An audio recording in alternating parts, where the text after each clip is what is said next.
coming into land. Reinforcements for a unit of Ukrainian troops. They're stopped on the main road, just north of the towns where separatists have taken down the yellow and blue Ukrainian colours and substituted the Russian flag. They unloaded ammunition boxes and other supplies.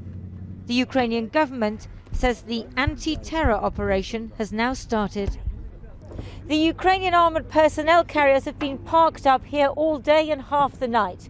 The Ukrainian president says their forces are going to proceed gradually and with caution.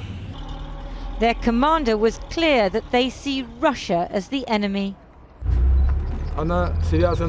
This is happening because of the unprecedented intervention by a neighbouring country on sovereign Ukrainian territory. Note that this aggression is made in the most base way. Let's not mince words, it's a criminal act. The soldiers were clear. They don't want the civil war the Russian government has predicted.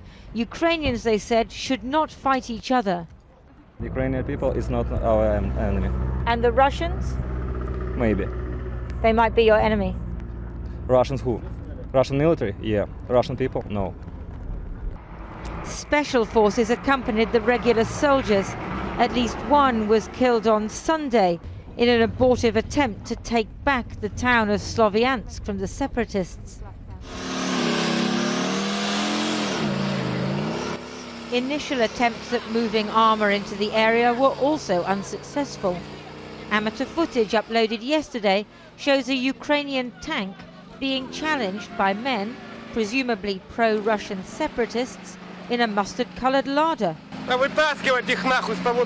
tell the driver to stop his tank. Your machine gun won't help, they shout. These are dangerous times. Not all such altercations may end as this seems to have done with a handshake. Further south, near the Russian border, we drove with a convoy of locals determined to make Ukrainian forces leave their village. They confronted a small unit of Ukrainian troops who'd set up camp here several days earlier. You have nothing to fear, said the Ukrainian soldier.